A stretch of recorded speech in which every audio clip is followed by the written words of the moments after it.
première partie de notre message aujourd'hui se trouve dans le livre de Esdras.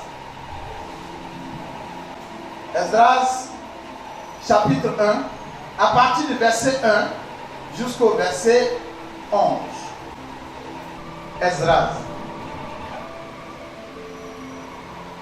chapitre 1, verset 1 à 11. Esdras, à partir du verset 1.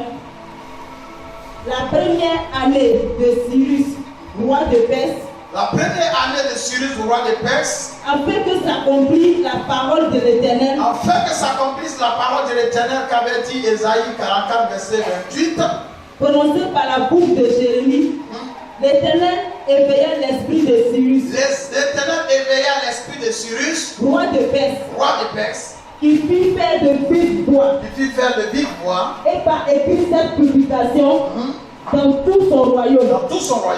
Ainsi parle Cyrus, roi de Perse, l'Éternel, le Dieu des cieux, m'a donné tous les royaumes de la terre, et il m'a commandé de lui bâtir une maison, à Jérusalem, à Juda. Qui d'entre vous est de son peuple, que son Dieu soit avec lui, et qu'il monte à Jérusalem, en Juda, et bâtisse la maison de l'Éternel, le Dieu d'Israël. C'est le Dieu qui est à Jérusalem. Dans tout le lieu où séjournent des restes du peuple de l'Éternel, les gens du lieu leur donneront de l'argent, de l'or, des épées et du bétail, avec des offrandes volontaires, pour la maison du Dieu qui est à Jérusalem. Les chefs de famille de Juda et de Benjamin, les sacrificateurs et les Lévites, tous ceux dont Dieu réveilla l'esprit, se levaient pour aller bâtir la maison de l'Éternel à Jérusalem. Tous les alentours leur donnaient des objets d'argent, de l'or, des épées, du bétail et des choses précieuses. Ou toutes les offrandes volontaires. Le roi de Cyrus rendit les ustensiles de la maison de l'Éternel, que Nebuchadnezzar avait emporté de Jérusalem, et les placèrent dans la maison de son Dieu. Cyrus, roi de Perse, les fit sortir par Mithrédath, le trésorier, qui les remit à Sheshbazzar, prince de Juda. En voici le nombre: 30 bassins d'or, 1000 bassins d'argent, 29 couteaux, 30 coupes d'or, 410 coupes d'argent de second ordre, 1000 autres ustensiles. Les objets d'or et d'argent étaient au nombre de 5400. Sheshbazzar emporta le tour de Babylone à Jérusalem au retour de la captivité. Amen. Alléluia. Alléluia. Voici une belle histoire et qui sera l'histoire de notre nation. Dis Amen. Dis le retour de la restauration. Dis avec moi le retour de la restauration. Ici, le peuple d'Israël avait péché contre l'Éternel. Donc l'Éternel avait envoyé Nebuchadnezzar et Nebuchadnezzar avait raflé tout le peuple et les emmenés en captivité à Babylone. Ils étaient à Babylone des années et le pouvoir de Nebuchadnezzar va tomber. Et Nebuchadnezzar va être remplacé par Cyrus. Alors, comme cela a été prophétisé par Jérémie, Jérémie avait prophétisé que le pouvoir va changer de main Et le nouveau chef qui va venir, il va permettre que le peuple soit libéré et retourne où? Retourne dans leur ville natale pour rebâtir le temple. Et c'est ce qui a été fait. Alors, quand le moment est arrivé, que Cyrus a pris le pouvoir, la Bible dit que Cyrus a fait un secret et à vive voix, il a dit au peuple, tous ceux qui sont du peuple, le reste du peuple, tous ceux qui sont israéliens, nous vous demandons de prendre vos bagages, de prendre vos effets et de demander de l'argent à tous ceux qui sont dans les environs, tous ceux qui sont éparpillés, le reste du peuple. Nous vous demandons de retourner pour construire le temple de l'Éternel. Parce que le temple de Salomon a été détruit. Et tout ce qui était matériel dans le temple a été emporté par Nebuchadnezzar et déposé dans le temple du Dieu du diable. Donc qu'est-ce que Nebuchadnezzar a fait? Il a anéanti derrière lui tout ce qui était de Dieu. Qu'est-ce que Cyrus va faire? Il va restaurer ce que Nebuchadnezzar a détruit. Alors, il ne dira pas que moi-même je vais aller sur le champ pour construire le temple. Mais il dit, vous qui reconnaissez que l'Éternel est votre Dieu, vous qui avez pour père de prier dans les temples de Salomon, vous allez répartir, vous allez faire des offrandes volontaires, vous allez répartir et construire, rebâtir le temple. Alléluia. Alléluia. Écoutez-moi très bien. Écoutez-moi très bien. Pour un changement, pour qu'il y ait un changement, il y a toujours un bruit. Ce qui est prophétisé, s'il y a un vent violent qui souffle, qui passe et qui ravage tout ce que vous voyez sur son chemin, alors dites-vous que après le mauvais temps vient toujours le beau temps. Après la pluie vient toujours les plantes qui poussent.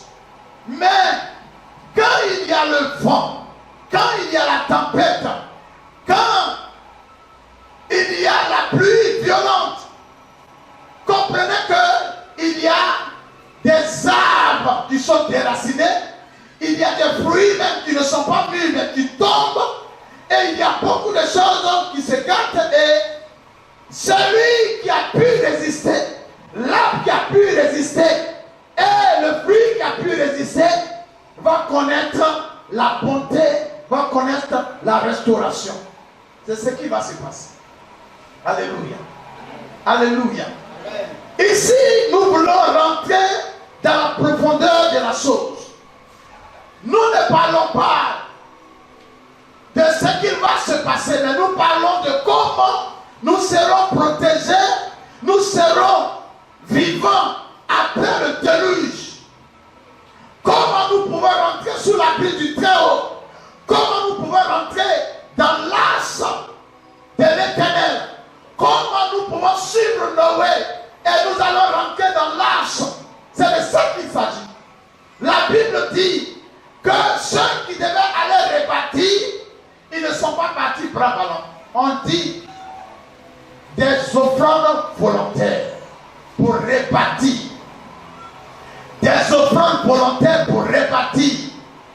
Ce qui a été détruit, l'Éternel sent qu'il y a quelque chose qui ne va pas, qui a été détruit.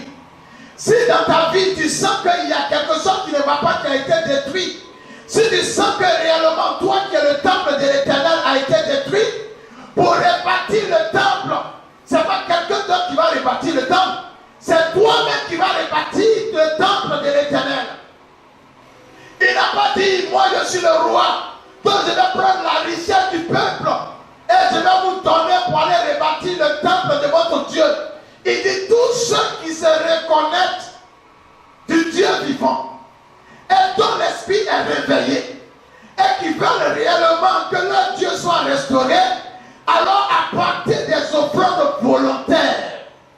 Alléluia. Alléluia. Il dit apporter des offrandes volontaires, et ces offrandes vont servir à rebâtir le temple. Je vous dis une chose qui est claire. Pourquoi David a résisté? Parce que David avait toujours restauré tout ce qui était saint.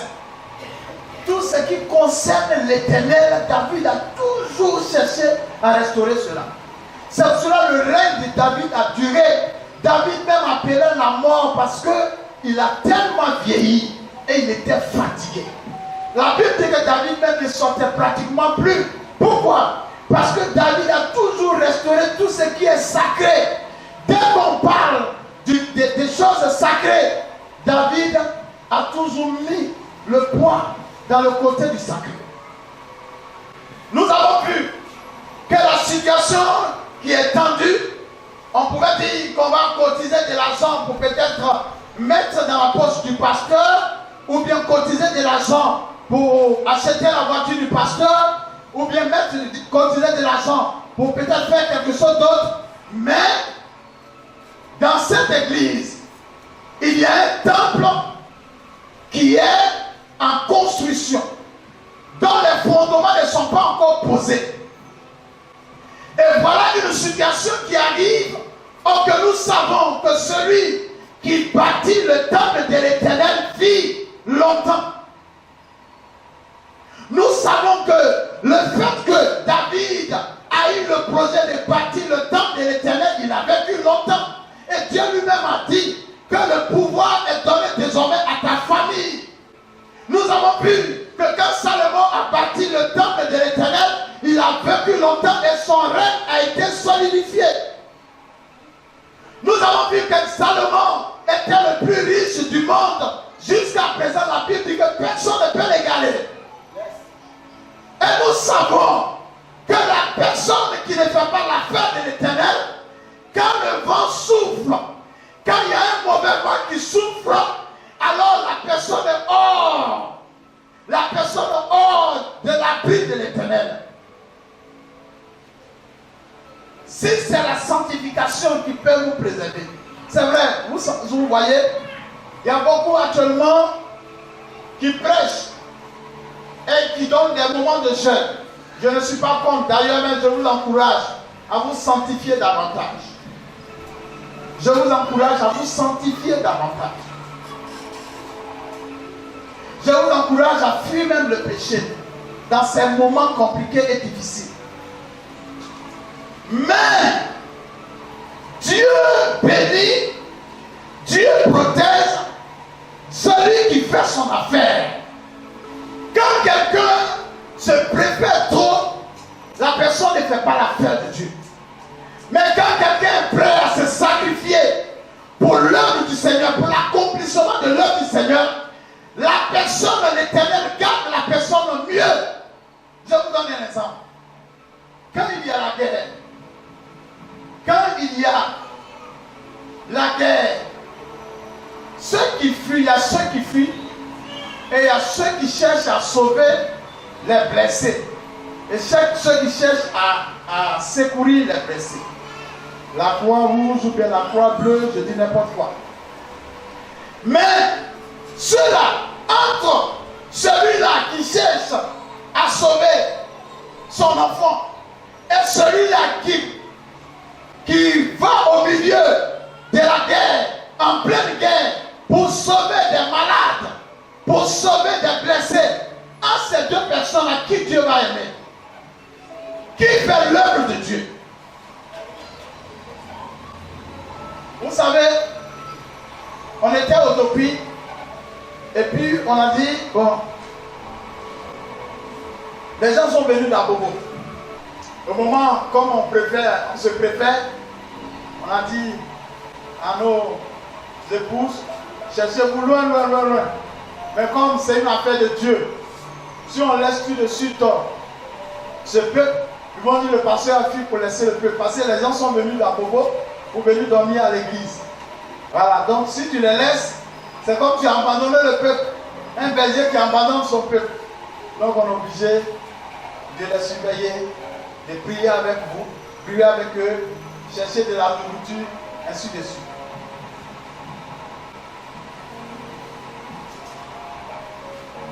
Premier jour, il n'y avait pas de problème. Jusqu'à une semaine, il n'y avait pas de problème. Mais après une semaine, 8e jour, les balles ne nous touchaient pas, mais clac, jusqu'à toute une journée, on n'est pas sorti. Ah!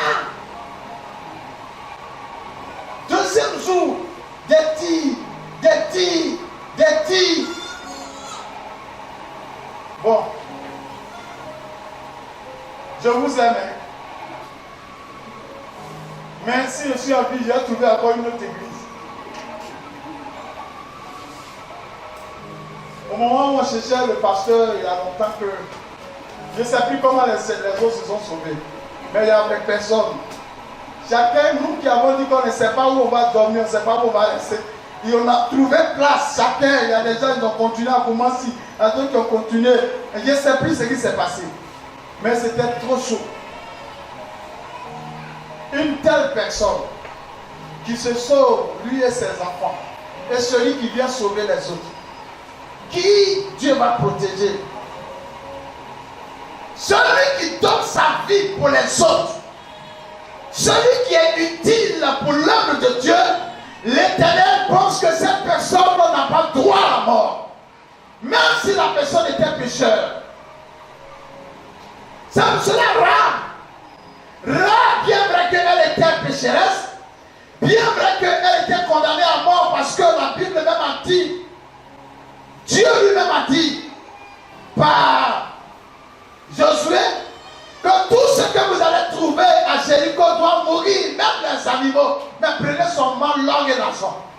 Donc c'était dit que le décret de mort était sur Rahab, le décret de mort était sur les parents de Rahab. Mais comment Rahab va faire pour qu'elle arrive à annuler le décret de mort sur sa vie?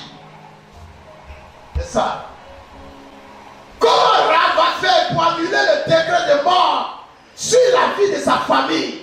Il fallait qu'elle soit utile au projet de l'Éternel. Quel est le projet de l'Éternel où je vais investir pour que je sois utile à l'Éternel? À la marque ici, mission ambassade du royaume de Christ, nous sommes en train de bâtir un temple. Nous sommes en train de bâtir un temple.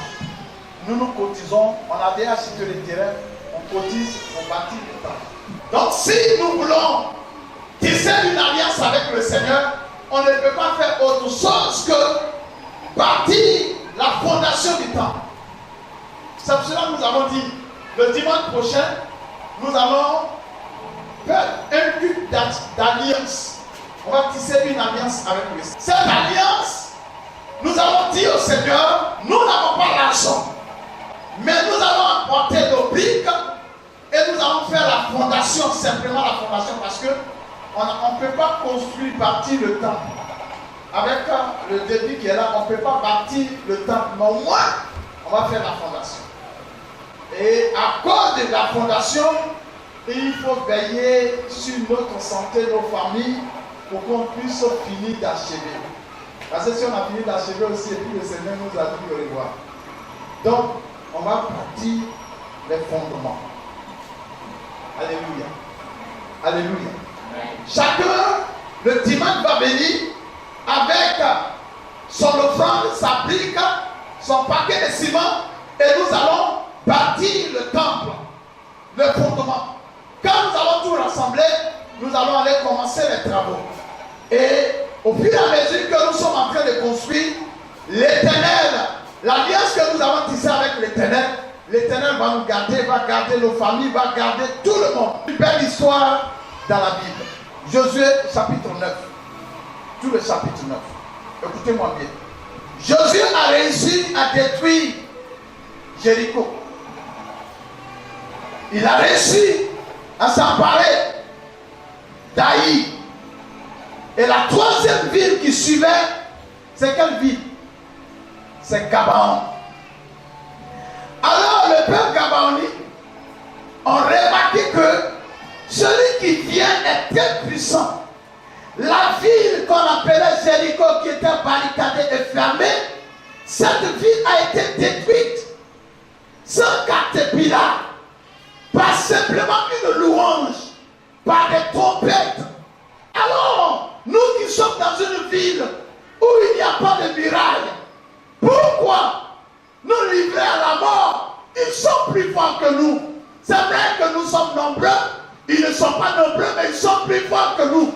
Par la louange seulement, ils peuvent tuer des milliers de personnes. Par leur adoration, par leur trompette, ils ont avec eux ce qu'on appelle la lâche. Et on ne sait pas ce qui se trouve dans la lâche.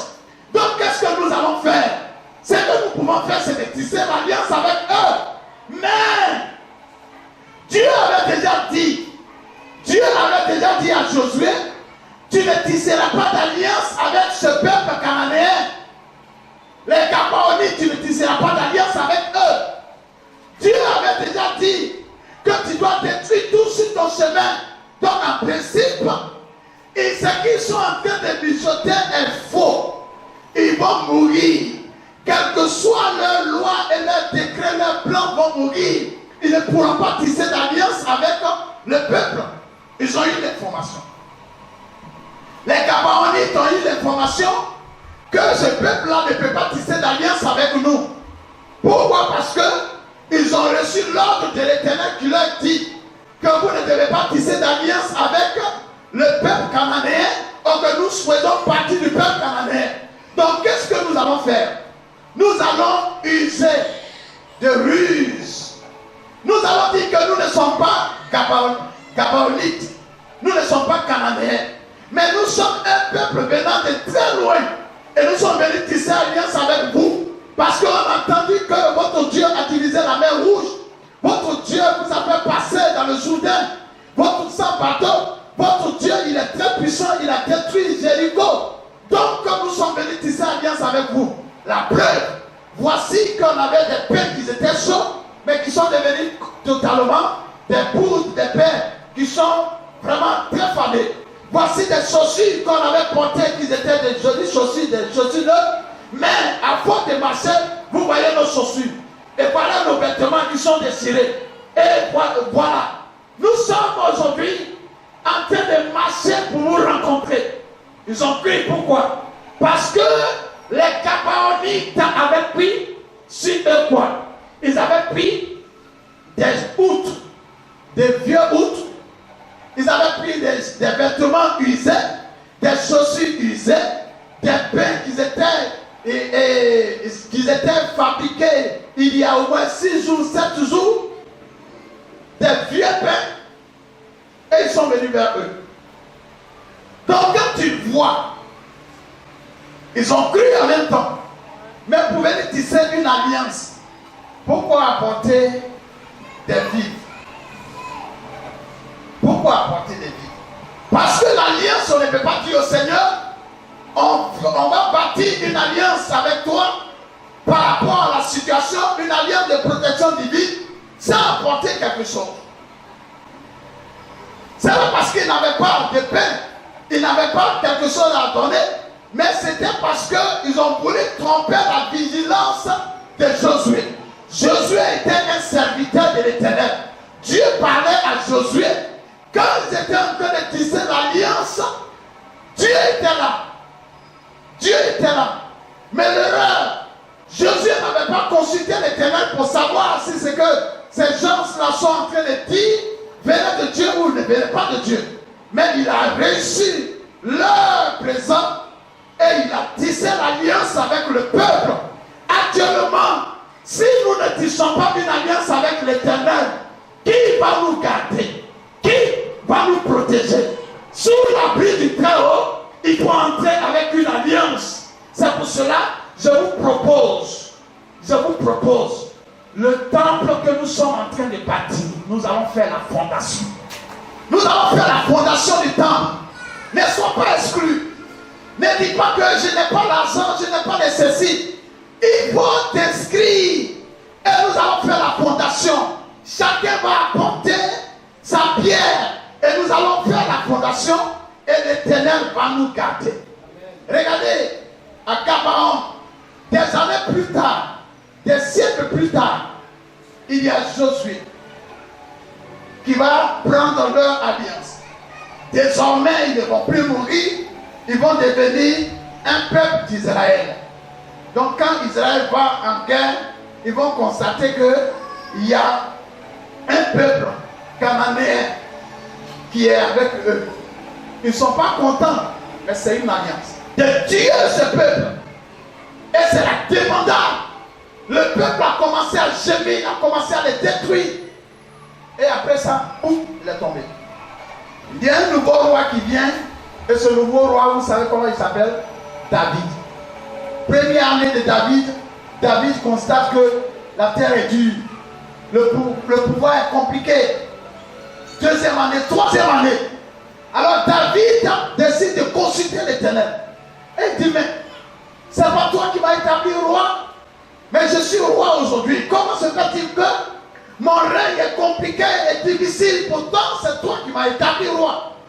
C'est là l'Éternel va révéler à David que au temps de Josué, il y a eu une alliance avec les Gabaonites.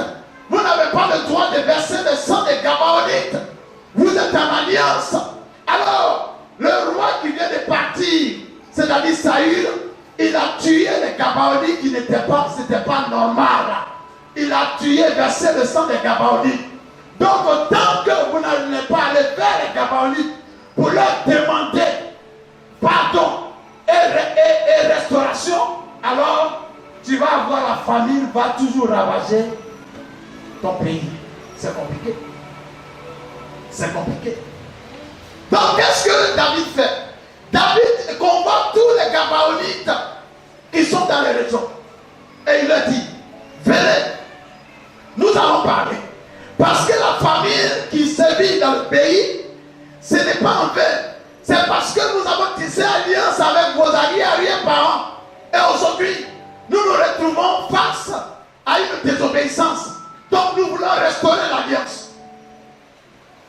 Et les Gabaonites disent, nous voulons les enfants, les petits-enfants de Saül qu'on les tue.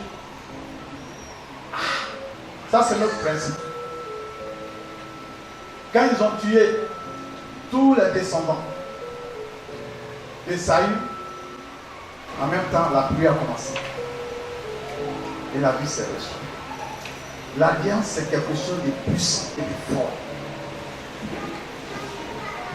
Si quelqu'un réfléchit bien, va comprendre que, mais comment se fait-il que ces personnes-là ont trompé nos parents et leur alliance tient? Non.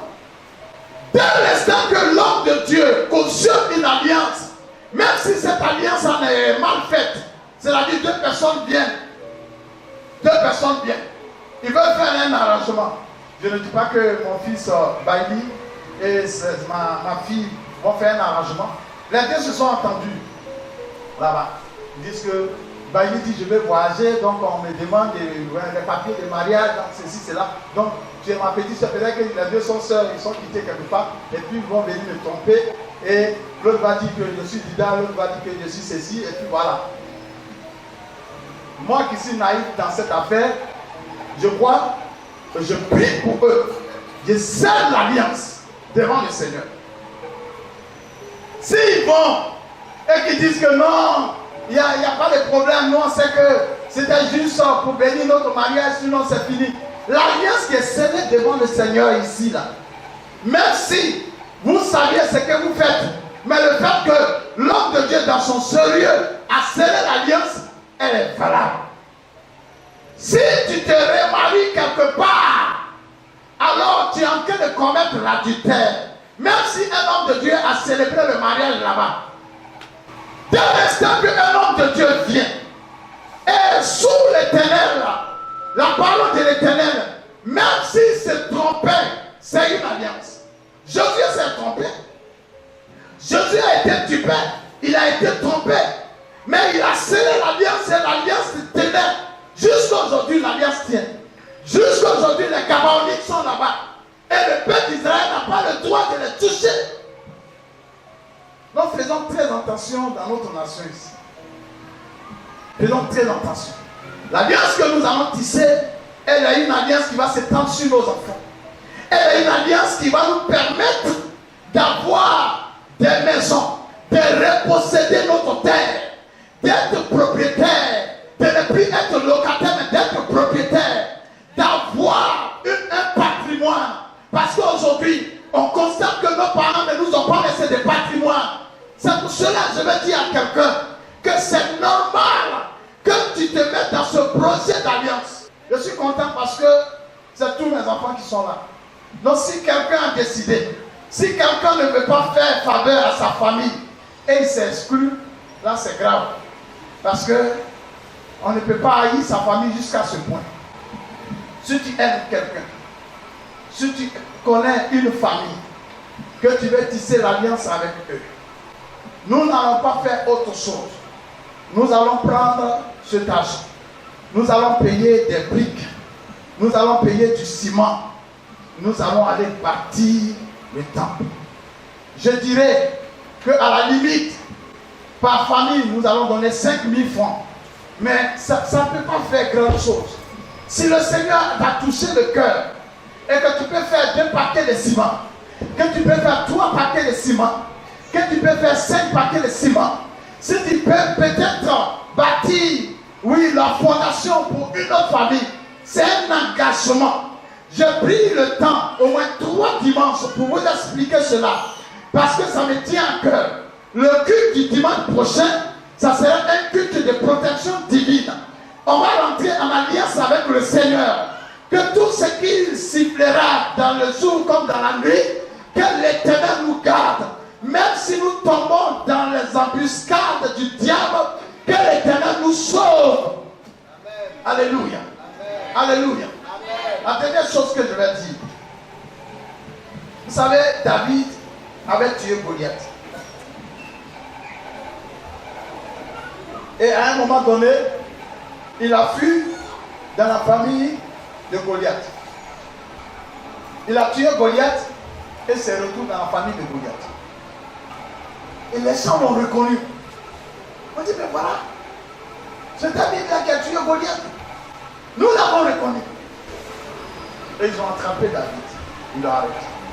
Ils l'ont ligoté. Qu'est-ce qui va suivre? C'est-à-dire, tu te retrouves dans le camp de l'ennemi.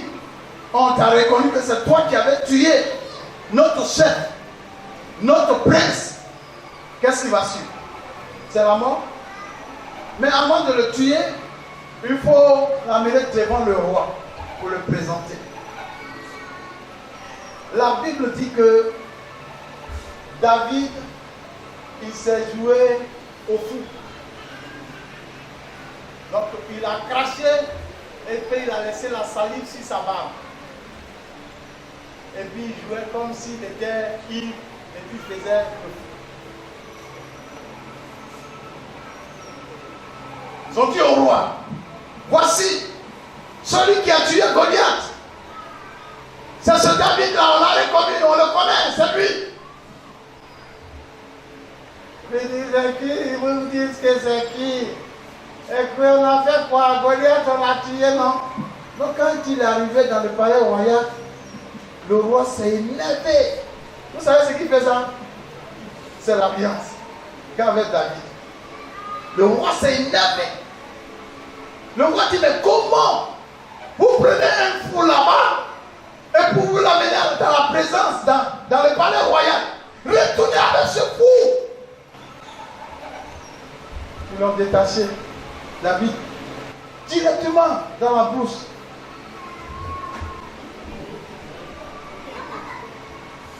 Acclamez le Seigneur Jésus. Donc quelque chose c'est qui va se passer, quelque chose c'est qui va arriver. Même si les gens même ont reconnu que c'est toi qui étais le coupable, l'Éternel va trouver un mécanisme pour que tu t'échappes. Un ange du Seigneur va venir à ce moment précis qui va te défendre. Dis Amen. Dis Amen. L'Éternel qui est puissant, il le fera. Dis, il le fera. C'est pas maintenant au moment où tu seras dans les difficultés que tu vas dire, Seigneur, sauve pour moi. C'est tu vas crier. Seigneur, viens sur ton alliance. Chacun sait quelle est l'alliance qui est entre lui et son Dieu. Chacun sait combien de fois il a besoin de passer de l'autre côté de la rivière. Passer à pied. Ce vent, on a une restauration. Or que c'est les vivants qui sont restaurés. Il y a chacun qui va mettre un sujet particulier. Si tu as un sujet particulier, tu mets le sujet. Mais on a surtout besoin d'un nom. Parce qu'on va constituer un groupe d'intercession. On va prendre le temps de prier pour toutes ces personnes durant tout le temps de la politique. L'heure qui vient est grave. L'heure qui vient ne peut même pas nous permettre de faire des cultes comme ça. Donc, si nous sommes sages, nous ne devons pas négliger. Nous voulons tisser une alliance avec toi. Nous voulons que ta grâce se manifeste puissamment dans la vie de toutes ces personnes qui vont respecter l'alliance. Nous voulons, Seigneur éternel, notre Dieu, rentrer en alliance avec toi pour que tu nous protèges, pour que, Seigneur éternel, tu sois notre gardien. Au nom de Jésus-Christ, Père éternel, Jésus de Nazareth, il y a beaucoup qui avaient leur programme, qui avaient déjà, Seigneur, même des projets de voyage. Mais à cause de ce dernier jour pour entrer en possession de Jéricho, alors nous voulons, Seigneur, prendre des dispositions. Nous voulons appeler ta clémence. Nous voulons introduire tous nos parents sous l'abri du Très-Haut. Ceux qui sont présents et ceux qui ne sont pas présents. Ceux qui sont en Côte d'Ivoire et ceux qui ne sont pas en Côte d'Ivoire. Permets, éternel notre Dieu, que ta grâce se manifeste puissamment dans leur vie. Au nom de Jésus-Christ. Amen. Que Dieu nous bénisse.